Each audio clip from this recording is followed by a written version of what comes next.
With the launch of Season 7 just around the corner, I'm going to let you in on a little secret. The best part about it is you can try it out right now. Ladies and gentlemen, Prime Evil Hunters, welcome back to another video. I'm your host, Cliptus, and I have what I think is going to be the #1, maybe, build in Season 7 for the Barbarians. I got to test this out on the PTR, and it was insane. You can play it in the season right now, and I'm going to show you what the build looks like and how you can run it here. But when we get into Season 7, and you add the witch powers in, and all of the updates to this, it is going to be crazy. There will be some differences coming out of the PTR because they will change around some of the modifiers that made this so strong, but I still think that no matter what they do, this is going to be one of the top builds. I'm currently already running tier 100s and my gear isn't even perfect in the season that we're in. When I went to the PTR, I jumped up about 20 to 25 levels in the pit. So they're going to make some really great changes to it. The witch powers are awesome. So if you want to get a head start and take a look and see what the Barbarian is going to feel like when you get into the next season, this is going to be a build you should try out before you get there. Practice it so you can get into the season and hit the ground running. The build that I have for you today is called the Deathquake Barbarian. This one runs Deathblow, but we're only running it as a catalyst for earthquakes. The earthquakes are so strong and they're going to be getting even stronger. Now this video may be on the longer side because I'm going to show you a full run of a tier 100 pit. If you need to, use the timestamps to skip ahead to the skill portion of the video. But if not, if you want to see the run, check out the gameplay. It is a ton of fun to play. You can pull, you can deathblow, and you can earthquake.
So that's the run. And I haven't been on this particular barbarian in a little while. So as you saw, I had a couple issues there where I almost died because I hit the wrong buttons. So if you're a seasoned player on this barbarian, I have 4 currently, then you will be running this even faster than I am. If your gear is in a better spot, you can run those 100s in sub 10 minutes. We're going to take a look at the skill tree. Starting at the top, we're going to be going into Frenzy. The reason that we're taking Frenzy, it's going to give us 5% damage reduction and movement speed per stack. We can get 3 stacks of Frenzy here.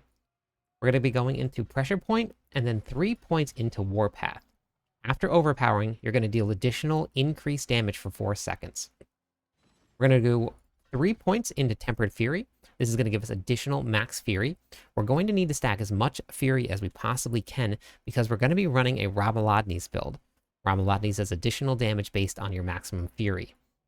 We're going to go 3 points into Imposing Presence, and then we're going to go 3 points into Martial Vigor. This is going to give us additional life, and is also going to give us additional damage reduction against elites. We're going to be going 1 point into Rallying Cry, and then all the way up through Tactical Rallying Cry. This is going to give us a source of Unstoppable. This will be our main source of Unstoppable. It will also give us additional Fury generation as we go through the game. You're going to need that because we're going to be spamming Death Blow. We're going to do 3 points into Belligerence. This is going to give us additional damage every time that we use a basic skill. We're going to be using Frenzy to keep up our movement speed as well as our damage reduction, so this is going to give us just a little bit of extra damage too on top of that. We're going to go 5 points into Warcry. We're actually not going to have Warcry on the bar, but we'll talk about that when we get to it. We're going to go all the way down through Power Warcry for additional damage when we have packs of monsters around us. We're going to go 3 points into Booming Voice. This will give our shouts additional duration time. We're going to go 3 points into Raid Leader. Whenever the shouts are active, it's going to heal not only you, but your allies as well if you're playing in a party. To help with some of the squishiness, we're going to go 3 points into Aggressive Resistance. While we're berserking, and we'll be berserking 100% of the time, and we'll get to how that happens, you'll get additional damage reduction here. 3 points into Prolific Fury. Your Fury generation while you're berserking is going to go through the roof.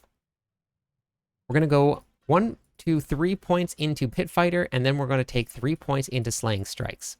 Slaying Strikes is going to give us additional damage whenever monsters are below 35% life. That is considered injured state. And Pit Fighter is going to give us additional damage to close as a multiplicative number, and also some damage reduction, which is going to be amazing.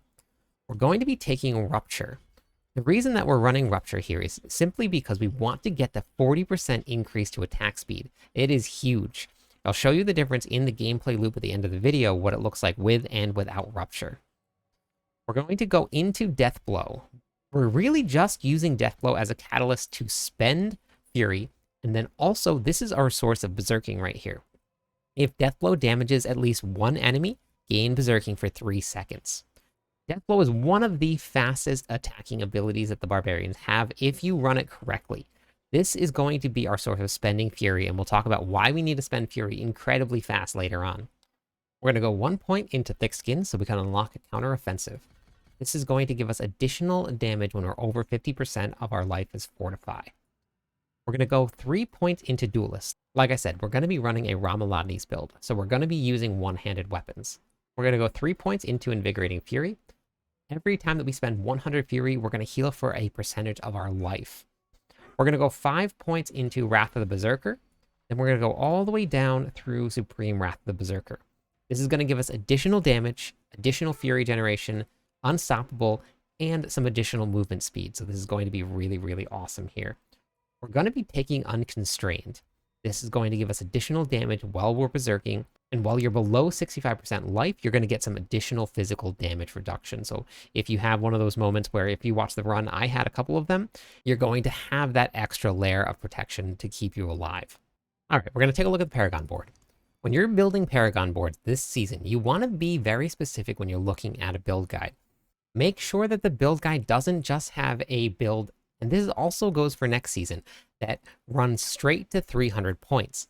If you follow a build guide that has 300 points put into a board, and you just start filling every single node out within that board, you're going to run out of points. So make sure that you go straight to all of your glyphs, and then all of your legendary nodes inside of the boards that are important, because that's going to be the best way that you can get your board up and running. Inside of the starter board here, we're going to be running Wrath. We're going to be generating a lot of Fury. So when skills critically hit, that 3 Fury that we generate is actually going to be increased by quite a bit. This is also going to give us an increase to critical strike damage as a multiplier. When glyphs hit level 46, they gain a multiplicative damage bonus. All of them do it. For the next board, we're actually going to be running Warbringer, but we don't need the Fortify. We're going to be getting our source of Fortify through one of our skill points. In the skill, because we're going to be running the Shroud of False Death, when you come down here, we're going to be gaining Fortify based on our weapon mastery skills. Because of that, we actually don't need to take that legendary node, and it saves us on some points. So inside of this board here, we're going to be running Territorial. This is going to give us damage reduction, and is also going to give us a multiplicative to vulnerable targets. For the next board, and we're going to be going out into this direction here first, we're going to be going into the Blood Rage node. This is based off your damage while berserking number. We will have bleeding through the outburst and tough as nails combination that we're given through running the Shroud of False Death, but once we get to the gear, I'll talk a little bit more about that. This takes 10% of your damage while berserking bonus, and then it gives it a multiplicative number. So the damage while berserking is an additive number, but then it takes whatever you have, 10% of that becomes a multiplier. So this is actually a very important node, and I still haven't capped out yet because I haven't finished my gear. Inside of this, we're going to be running Rumble. We are running an Earthquake build, even though we're using Deathblow. Earthquakes are going to be our main source of damage here. You deal 10% increased damage to bosses and crowd-controlled enemies for each active Earthquake, up to 50% multiplicative. It's really big. On top of that, we're going to get a 35% increased multiplicative number to our Earthquake damage. In the next board, we're going to be running Decimator. Each time you make an enemy vulnerable, which we're going to be making enemies vulnerable 100% of the time through Deathblow, your damage is going to be increased by 20%. Overpowering a vulnerable enemy is going to grant 20% bonus as well. So we're going to be running 40% increased damage from Decimator. Inside of this, we're going to be running Ire. While berserking, which will be berserking 100% of the time, we're going to get 10% reduced damage. We're also going to get another multiplicative number to close enemies. For the final board, we're going to be going into the Force of Nature board. Your Earthquake has a 75% chance to spawn Dust Devils. We're actually not worried too much about the Dust Devils. The damage that you get from the Dust Devils is not anywhere close to the Earthquakes. Earthquake damage is increased by 30% of your damage versus close bonus, up to a maximum of 150, and that's a multiplier. That's the reason that we took Territorial here. It helped us get towards that multiplier by giving us additive damage to close. This gives us up to 224% damage to close, which is really, really big. So that's going to take that number, take 30% of whatever our bonus is, and give us a 150% multiplier. Inside of this board, we're going to be running Ambidextrous. This is going to give all of our magic nodes within the glyph radius a 272% increase. So we actually have a lot of magic nodes here. You can see some of the Dust Devil damage increase. We can also see the damage versus close. That is going to be adding to our Force of Nature node here. We're also going to be gaining that 8% multiplier while we're wielding one-handed weapons, which is what we're going to be doing. And we're going to just get a straight increase to damage as a multiplier. So next, we're going to look at the gear, and we'll pull this whole thing together. For the gear, this is a pretty specific setup. If you don't have all of the pieces, you can find something else to throw on, but it really will not run quite as well. I will have a leveling guide and a progression guide for this build when we hit Season 7 to make sure that it works as you are leveling or as you are running through the very beginnings of the endgame process and still trying to farm. But since we're late in the season, we're going to cover the specific gear, including the mythic uniques for this build here. For the helmet, we're going to be running the Ugly Bastard helmet. This is going to give us an additional up to 80% increased fire damage. Casting Wrath of the Berserker is going to cause you to explode, dealing fire damage. While berserking, your direct damage dealt is converted into fire damage. We are going to be berserking 100% of the time, which means that all of our damage is going to be converted into fire damage. We gain a huge amount of Fury generation from Prolific Fury, as well as gaining a bunch of additional fire damage on proc chance here. For the chest piece, this is probably one of the strongest mythic uniques in the game. If you're looking for where to put your masterworking crits, follow along with the planner that's in the description of this video. My masterworking is not done, so it will be the best way to figure out where to put yours to try and get your gear better than mine. The reason that this piece of gear is so strong, you gain +1 to all passives. We talked about having the Outburst and Tough as Nails combination. Because we're going to be getting those passives for free, we don't have to spend any points on it. It is really, really big. Some of the really, really important passives that we're going to be getting are going to be things like our Irrepressible. We don't have to put any points into anything that's going to give us Fortify because the Shroud of False Death is giving it to us. We also are going to be gaining our vulnerable damage right here. Dealing direct damage with a weapon mastery skill is going to cause your next core skill, which will be Death Blow, actually. We'll talk about that when we get to the weapons, but our Death Blow is going to make everything vulnerable 100% of the time. So these are some of the really, really important passives here that we're getting just by simply running the Shroud of False Death. The aspect itself really, really isn't too important or too beneficial to this. It does give us additional movement speed to move back and forth in between packs, and the max life is really, really nice on this. Going into the gloves, we're going to be running the Fists of Fate. This is just going to give us a chance to proc a massive amount of damage, and it is pretty noticeable. You do see the proc pretty often here. How lucky hit chance works. This is not giving us 114% lucky hit chance. This is taking whatever our chance is and then multiplying it by 114%, which means that we're basically going to be doubling the lucky hit chance that we have. If you look at Death Blow here, my lucky hit chance is actually already over 100%, which means every single hit is a lucky hit. This is going to make sure that we're taking advantage of things like this, up to a 40% chance to deal fire damage on a lucky hit. So we have a 100% chance to do a lucky hit, which means that we have a 40% chance to proc the fire damage. It definitely is kind of a confusing system, but that's the way that it is set up. The critical strike chance and the attack speed are going to be the most important part of this because you saw we are already way over cap for our lucky hit. So we don't need a GA here as much, but follow the planner because that'll have where to put your GAs. For the legs, we're going to be running to Bolt's Will. This is going to give us an increase to damage when we're unstoppable. We'll be unstoppable 100% of the time. It's also going to give us additional primary resources every time that we become unstoppable. We're going to be running Yen's Blessing. This is the reason that we don't have any shouts on our bar. We're only going to be running Rallying Cry on the bar. And we'll talk about that in just a second, why and where the other shouts went to. Casting a skill is going to give us a 60% chance to cast a non-mobility, non-ultimate skill that's currently on cooldown. Now, everything that we have has no cooldown except for our ultimate skill, and that doesn't include it in Yen's Blessing. So every single time that Yen's procs, it's going to proc Rallying Cry, which is going to give us Unstoppable. This is going to be our source of Unstoppable, and without this build is very difficult to run. When you're not unstoppable, you can get crowd controlled, you can get stunned, frozen, whatever it is, and you will die. So Yen's is the solution to that. For the bludgeoning weapon, we're going to be running Earthquakes. Now, why we're running this, we're not actually running Ground Stomp, but that doesn't matter. While we're standing inside of any Earthquake at all, you deal up to 60% increased damage. For the affixes, we're going to be running Strength, Max Life, Critical Strike damage, and for the tempers, we're going to be running Critical Strike damage and then chance to cast Earthquakes twice. For the dual wield weapons, this is kind of where we're pulling everything together. The third blade is 100% absolutely required for this build. You cannot run it without it. What this does, it takes your weapon mastery skills, which normally have cooldowns, it removes the cooldown, it makes them a core skill, and then it adds additional damage on top of that. Now they will have a fury cost. Death Blow normally costs nothing but has a cooldown. Now it costs 40 and is completely free to cast as many times as you want. It casts very, very quickly. So without this, you will not be able to spam Death Blow like you need. We're going to be running Ramaladni's. This is a massive, massive source of damage. Skills using this weapon deal 0.5 increased multiplicative damage per point of fury you have. You lose 10 fury every second.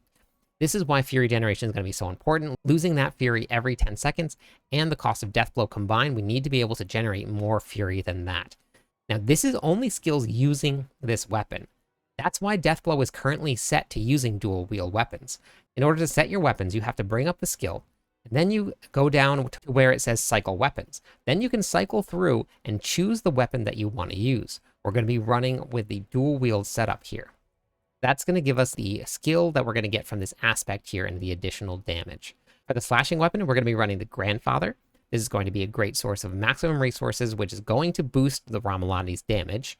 So we're getting maximum resources, which is giving us that increase to damage from the aspect here. Also a huge source of life and a little bit of extra damage, and we're doubling our critical strike damage bonus. For the ring, we're going to be running the Ring of Starless Sky. This is going to be a very big source of damage as well. Spending primary resources reduces the cost of your skills and increases the damage by 10% up to 50%. Now our death blow is only going to cost 20, but we're going to do 50% increase multiplicative damage with this. For the other ring, we're going to be running elements. This is going to give us a buff every 7 seconds to our physical and our fire damage. For the affixes here, make sure you check the planner to make sure you get the optimal ones. My rings are definitely not 100% set up correctly. I don't need the chance to make enemies vulnerable because we are getting vulnerable damage from death blow. So what you want to be running is strength, critical strike chance, and attack speed. Those are going to be the optimal setup for this, but in the planner, make sure you check there. Your Tempers, you're going to be running Wrath of the Berserker cooldown, so we can get that out as much as we can. And we need to be hitting that damage to close bonus, so we're going to be running damage to close on the ring. For the amulet, we're going to be running Inner Calm. As you saw in the gameplay, you pull everything into a group, and then you stand in a corner with your back against the wall, and that is going to allow Death Blow to hit everything that is in front of it.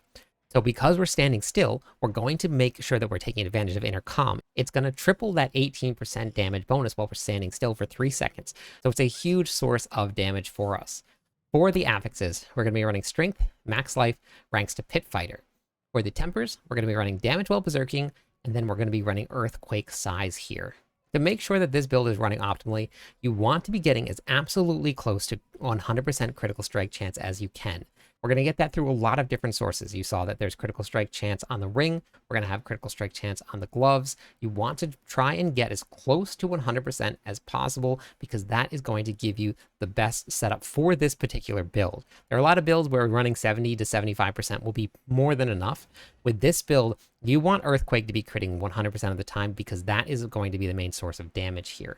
So that's the gear. Let's talk about the gems, the runes, the weapon setup, and your weapon mastery.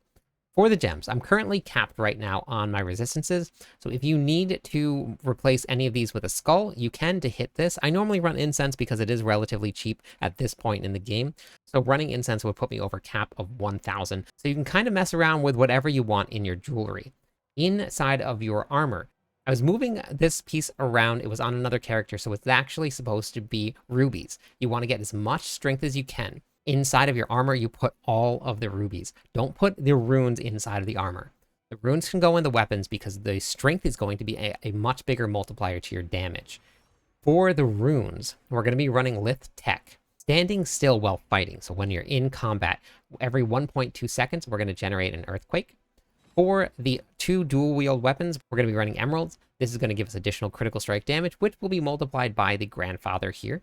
We're also going to be running Tam Ohm inside of the slashing weapon. Invoke the Barbarian's Warcry. This is going to be the source of Warcry. We actually are going to take advantage of all of the multipliers from the skill, even though we don't have the skill on. Because we have the skills active in our skill tree, we do get all of those additional buffs for it. For the weapon selection, like I said, we're going to be running your dual wield setup for Death Blow. We're also going to be running the dual wield setup for Rupture. Because the attack speed is going to be faster with dual wield, the Rupture animation will end faster. For our weapon mastery, our expertise here, we're going to be running the two-handed axe. You do not have to have a two-handed axe equipped. We just gain the benefits of having a two-handed axe, which is going to be 10% multiplicative damage to vulnerable enemies. This is going to be another good source of damage for us. For the mercenaries, we're going to be running Subo. The reason that we're going to be running Subo is we're going to get a 25% increased critical strike damage bonus all the way down. We're also going to get 20% increased movement speed when we're running him. And we don't need the Fortify from running Rahir, so we don't need to do that. Variana is going to be our opportunity. We're going to have Bloodthirst for the additional attack speed, and that's going to be set to Death Blow, so it just procs whenever we use it. So that's the gear. That's the setup. Let's look at the gameplay loop. It is very, very simple and is very, very fast. You're going to get your Fury generation from your Rallying Cry. We're also going to get it from Wrath of the Berserker. This will be how you start your initial attack. You use Rallying Cry, your Fury is going to pop up pretty crazy. So we get 192 Fury right from the beginning. Now we start spawning Earthquakes all over the place, and you just start using Death Blow. Now if you watch, the Fury generation actually goes through the roof. We don't need to worry about anything else whatsoever. If you use Steel Grasp, you see the attack speed here. You can just spam Steel Grasp because this is also going to proc everything for you. So it's a weapon mastery skill. It still does vulnerable damage. Deathblow just has a little bit faster. Now, we talked about Rupture. If you see the attack speed now, let's pop Rupture, and then you'll get to see what the attack speed is after. Huge difference. And this will get even faster when we get all of our buffs up and running and we add more attack speed to the gear. So you want to make sure that we're casting all of our abilities as we can. You keep your stacks up here of your Frenzy. We have 2 stacks, and now we have 3 stacks. So you want to manage this using the green bar above the ability. And the same thing happens with Rupture. Frenzy is going to be your most important one. So if Rupture has to fall off for Frenzy to keep those 3 stacks, that's what you want to do. But the damage is really, really crazy, really fast. The only time that you have to pop Rallying Cry is when it actually comes off of cooldown. Yen's Blessing is going to do that for you, and then you just use Wrath the Berserker on cooldown as it comes up. So that's the build. It is a crazy fun build. It is a lot of damage, and I think that this will be one of the top builds next season. I would love to hear what you think of the build. Let me know in the comments if you get to try it out this season. Get yourself prepped for Season 7. I will be live streaming a Barbarian right off the bat. That is going to be the starting class, so if you guys want to stop by the live stream, I'm live every night. Stop by, say hi, theorycraft with me. Catch you on the clip side.